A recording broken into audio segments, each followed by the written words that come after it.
हमने अब तक कार्य और ऊर्जा के बारे में काफी बातचीत कर ली है, लेकिन अब हमारे सामने एक बड़ा सवाल यह उठता है कि हमने आखिरकार इन अवधारणाओं के बारे में जाना क्यों था। इसका उत्तर देना जरूरी इसलिए है क्योंकि इसकी वजह से हम हमारे जगत को एकदम नए नजरिए से देख पाएंगे। तो आइए यहाँ पर एक उदाहरण लेते हैं। कल्पना कीजिए कि हमारे हाथ में एक गेंद है और हम इसे फेंक रहे हैं। तो जरा सोचिए कि यहाँ पर क्या होगा।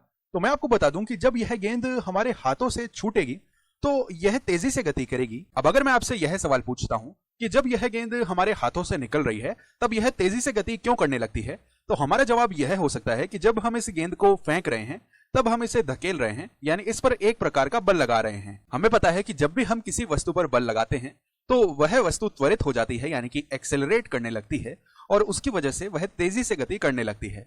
तो यहाँ पर यह गेंद भी इसी कारण तेजी से गति करने लगती है। और यह सब हम न्यूटन के द्वितीय नियम के अनुसार कह पा रहे हैं, जो कि हमें बताता है कि F बराबर m गुणा a होता है, यानी कि बल किसी भी पिंड को त्वरित करवाता है। और निश्चित रूप से अगर यहाँ पर एक से ज्यादा बल लग रहे हों तब हम नेट बल ज्ञात करेंगे, लेकिन इसके बारे में हम बाद में बात करेंगे। चलिए एक बार के लिए हम यहाँ पर इस एक ही बल पर विचार करते हैं। तो देखिए, क्योंकि हम इस गेंद को धकेल रहे हैं यानी इस पर बल लगा रहे हैं और साथ ही साथ यह गेंद विस्थापित भी हो रही है, तो इसका मतलब है कि हम इस गेंद पर कार्य कर रहे हैं। तो कार्य करने से देखिए यहाँ पर क्या होता है। शुरुआत में इस गेंद के पास कोई भी चाल नहीं थी, यानी यह विरामावस्था में थी, अर्थात इसके पास कोई भी गतिज ऊर्जा नहीं थी। लेकिन कार्य करने के बाद ध्यान दीजिए, इस गेंद ने गतिज ऊर्जा प्राप्त कर ली है। तो इसका मतलब है कि हमने इस गेंद पर कार्य करके इसमें गतिज ऊर्जा जोड़ दी है। तो हम कह सकते हैं कि जब भी हम किसी वस्तु पर कार्य करेंगे तो उस वस्तु में गतिज ऊर्जा जुड़ जाएगी। तो यह इसे देखने का एकदम नया तरीका है। और अगर हम चाहें तो यहाँ पर कार्य करके गतिज ऊर्जा को हटा भी सकते हैं। उदाहरण के लिए यहाँ पर एक कल्पना कीजिए कि हमारी ओर एक गेंद को फेंका जा रहा है और हम इस गेंद को पकड़ रहे हैं।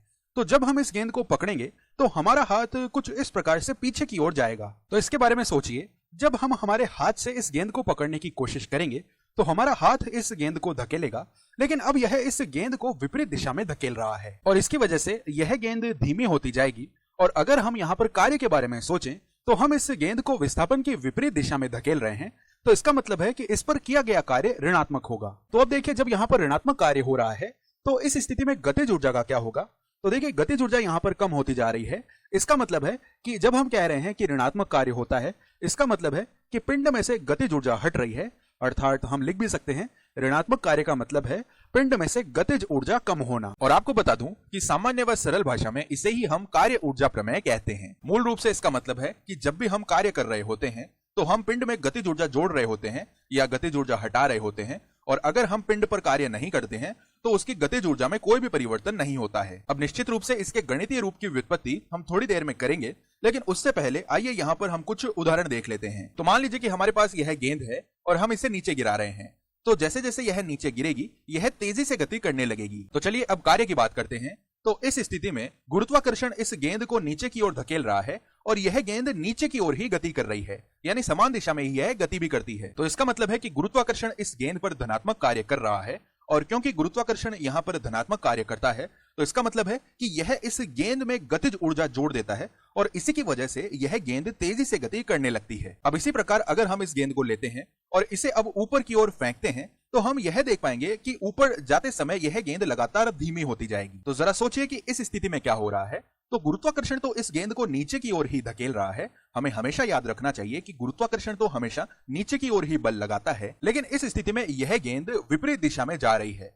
तो इसका मतलब है कि यहाँ पर गुरुत्वाकर्षण ऋणात्मक कार्य कर रहा है और इसी की वजह से इस गेंद में से गतिज ऊर्जा हट रही है और जैसे जैसे यह गेंद ऊपर की ओर जा रही है यह धीमी होती जा रही है। तो अब तक हमने कार्य और ऊर्जा के पदों में बात की है और काफी अच्छी तरीके से हमने इसके बारे में जान लिया है, लेकिन चीजें और भी ज्यादा रोचक हो जाती हैं जब किसी पिंड पर एक से ज्यादा बल आरोपित हो रहे हों। तो अगर पिंड पर एक से ज्यादा बल आरोपित हो रहे होंगे तो न्यूटन के द्वितीय नियम के अनुसार अब हम नेट बल ज्ञात करेंगे। तो हमें यहाँ पर अब सभी बलों का योगफल ज्ञात करना पड़ेगा जो कि इस पिंड पर लग रहे हैं, और निश्चित रूप से अगर बल समान दिशा में होते हैं तब तो वे जुड़ जाएंगे और अगर वे विपरीत दिशा में होते हैं तब हम उन्हें घटा लेंगे। लेकिन हमें यहाँ पर पिंड पर लगने वाला कुल बल ज्ञात करना पड़ेगा और इसी से हमें पिंड के त्वरण के बारे में भी पता चलेगा। अब इसी तरह अगर किसी पिंड पर एक से ज्यादा बल लग रहे होते हैं तो हम उन सभी बलों द्वारा किया गया कार्य ज्ञात करते हैं और वह कार्य ही अब हमें गतिज ऊर्जा के बारे में बताता है। तो अगर यहाँ पर सभी बलों द्वारा किया गया जो कुल कार्य है वह धनात्मक आता है तो इसका मतलब है कि गतिज ऊर्जा बढ़ जाएगी, यानी गतिज ऊर्जा यहाँ पर जुड़ेगी और अगर यह कुल कार्य यहाँ पर ऋणात्मक आता है तो इसका मतलब है कि गतिज ऊर्जा हटेगी। और अगर यहाँ पर यह कुल कार्य 0 होता है, जो कि काफी हद तक संभव भी है, तो उस स्थिति में ऐसा होगा कि कुछ बल तो धनात्मक कार्य कर रहे होंगे और कुछ बल ऋणात्मक कार्य कर रहे होंगे। और हम ऐसे कुछ उदाहरण भी देखेंगे जिनमें कुल किया गया कार्य 0 के बराबर हो रहा हो और उस स्थिति में गतिज ऊर्जा में कोई भी परिवर्तन नहीं होगा। तो चलिए इसके कुछ उदाहरण देखते हैं। तो मान लीजिए कि हमारे पास बहुत ही खुरदरी सी जमीन पर इस प्रकार से यह एक अलमारी रखी हुई है और हम इसे गति करवाना चाहते हैं। तो हम इसे धकेलना शुरू करते हैं और जब हम इस अलमारी को धकेलते हैं तो यह यहां से यहां तक विस्थापित हो जाती है। ध्यान दीजिए, जब हम इस अलमारी को विस्थापित कर चुके हैं यानी इसे धकेल चुके हैं, तो अब भी यह अलमारी विरामावस्था में है। तो चलिए अब हम गतिज ऊर्जा के बारे में सोचते हैं।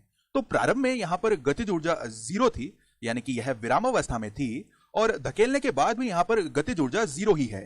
तो गतिज ऊर्जा में यहां पर कोई भी परिवर्तन नहीं हुआ है, यानी न तो गतिज ऊर्जा जुड़ी है और न ही यहां से हटी है। तो इसका मतलब है कि इस अलमारी पर किया गया जो कुल कार्य है वह 0 था। लेकिन ऐसा क्यों है?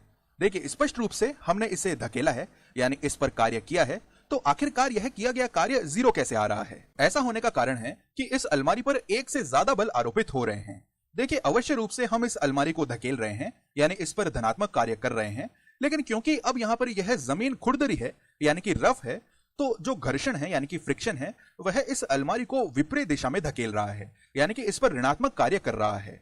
तो हम कह सकते हैं कि हम तो इस अलमारी पर धनात्मक कार्य करते हैं, लेकिन यह घर्षण इस अलमारी पर ऋणात्मक कार्य कर रहा है। तो यहाँ पर ऐसा हो रहा होगा कि ये दोनों कार्य एक दूसरे से निरस्त हो जाते हैं और कुल किया गया कार्य 0 हो जाता है, और इसी की वजह से इस अलमारी की गतिज ऊर्जा में कोई भी परिवर्तन नहीं होता है। अब इसके बारे में मैं कुछ ऐसे भी सोचता हूं कि जब हम इस अलमारी पर धनात्मक कार्य कर रहे हैं तब हम इसमें गतिज ऊर्जा जोड़ रहे हैं, लेकिन उसी समय घर्षण इस अलमारी में से गतिज ऊर्जा हटा रहा है और इसी की वजह से गतिज ऊर्जा में कोई भी परिवर्तन नहीं हो रहा है। चलिए एक और उदाहरण देखते हैं। मान लीजिए हमारे पास यहाँ पर एक कुत्ते का छोटा सा बच्चा है जिसका नाम टॉमी है और यह प्रारंभ में विरामावस्था में है। अब मान लीजिए कि मैं टॉमी को धीरे से धकेलकर इस प्रकार ऊपर की ओर ले जाता हूं, तो अब देखिए अंतिम रूप से भी टॉमी विरामावस्था में आ गया है, यानी यहां पर भी गतिज ऊर्जा में कोई भी परिवर्तन नहीं हुआ है। इसका मतलब है कि टॉमी पर किया गया कुल कार्य जो है वह 0 है। लेकिन आखिरकार ऐसा क्यों है? देखिए, स्पष्ट रूप से हम इसे धकेल रहे हैं, यानी हम इसे गति करवा रहे हैं, तो आखिरकार यहाँ पर कुल किया गया कार्य 0 क्यों है? क्या एक बार आप इस वीडियो को पॉज कर सकते हैं और इसके बारे में स्वयं से सोचने का प्रयास कर सकते हैं? तो देखिए, हम टॉमी को धकेल रहे हैं, यानी कि पुश कर रहे हैं, यानी हम यहाँ पर इस पर धनात्मक कार्य कर रहे हैं, यानी हम अपनी तरफ से तो कोशिश कर रहे हैं कि टॉमी के पास गतिज ऊर्जा आ जाए, लेकिन यहाँ पर इस पर एक और बल लग रहा है। जरा सोचिए कि वह कौन सा बल है। तो मैं आपको बता दूं, वह है गुरुत्वाकर्षण बल। तो गुरुत्वाकर्षण बल टॉमी को नीचे की ओर धकेल रहा है। तो परिणाम स्वरूप गुरुत्वाकर्षण यहाँ इस पर ऋणात्मक कार्य कर रहा है, क्योंकि यह इसके विस्थापन के विपरीत दिशा में है। तो गुरुत्वाकर्षण बल यहाँ पर टॉमी की गतिज ऊर्जा कम करने की कोशिश कर रहा है। तो हम तो कोशिश कर रहे थे कि टॉमी की गतिज ऊर्जा बढ़ जाए, लेकिन गुरुत्वाकर्षण टॉमी की गतिज ऊर्जा कम कर रहा है और इसी वजह से यहाँ पर गतिज ऊर्जा में कोई भी परिवर्तन नहीं होता है। तो हमारा जो धनात्मक कार्य है वह गुरुत्वाकर्षण बल के ऋणात्मक कार्य से निरस्त हो जाता है और इसकी वजह से कुल किया गया कार्य 0 हो जाता है। अब जब हमें थोड़ा बहुत पता चल गया है कि कार्य ऊर्जा प्रमेय क्या होता है, तो चलिए आगे बढ़ते हैं और एक गणितीय समीकरण की व्युत्पत्ति करने की कोशिश करते हैं। और सवालों को हल करने के लिए यह हमारे पास काफी उपयोगी होने वाला है। तो ध्यान दीजिए, हमें यहाँ पर कार्य और गतिज ऊर्जा के मध्य संबंध ज्ञात करना है। तो चलिए केवल एक ही बल से हम शुरुआत करते हैं। तो अगर इस पिंड पर केवल एक ही बल आरोपित हो रहा है, तो देखिए इस बल द्वारा इस पिंड पर जो किया गया कार्य है वह होगा यह बल गुणा विस्थापन। तो चलिए विस्थापन को हम s कह देते हैं। अब देखिए आगे हम क्या करेंगे, हम चाहते हैं कि किसी तरह हम यहाँ पर वेग यानी कि वेलोसिटीज ले आएं, क्योंकि हमें यहाँ पर गतिज ऊर्जा चाहिए।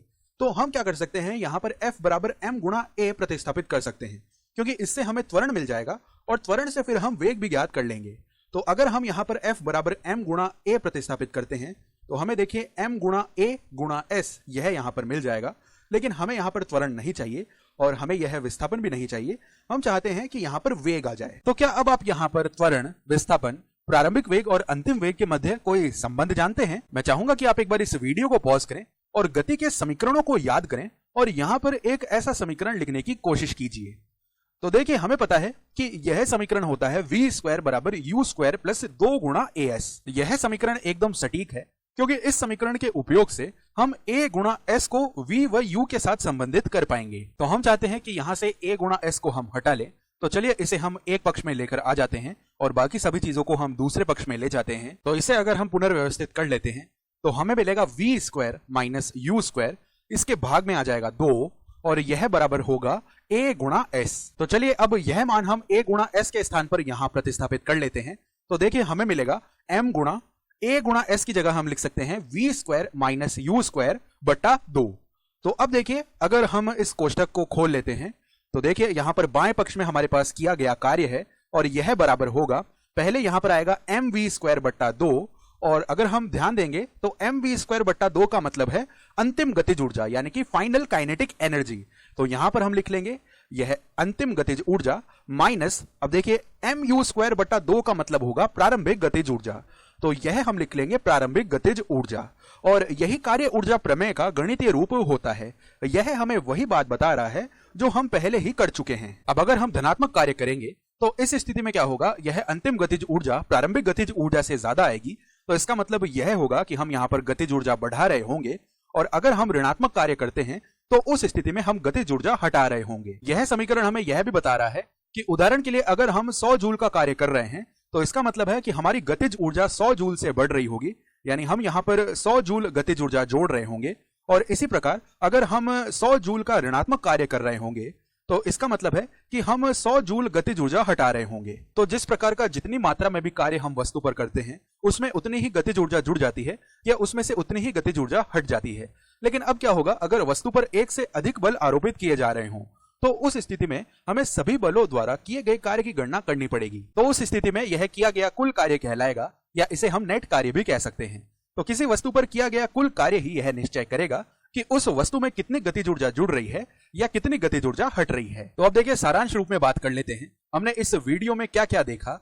हमने यहाँ पर कार्य ऊर्जा प्रमेय की बात की है, जो कि मूल रूप से हमें यही बताता है कि अगर हम किसी पिंड पर धनात्मक कार्य कर रहे होते हैं तो उसका मतलब है कि हम उतनी ही गतिज ऊर्जा उस पिंड में जोड़ देते हैं, और अगर हम किसी पिंड पर ऋणात्मक कार्य कर रहे होते हैं तो उसका मतलब है कि हम उतनी ही गतिज ऊर्जा उस पिंड में से हटा देते हैं। और अगर पिंड पर एक से ज्यादा बल आरोपित होंगे तो हम उस पिंड पर किया गया कुल कार्य ज्ञात करेंगे, और वह कुल कार्य ही यह निश्चय करेगा कि पिंड में कितनी गतिज ऊर्जा जुड़ रही है या कितनी गतिज ऊर्जा हट रही है।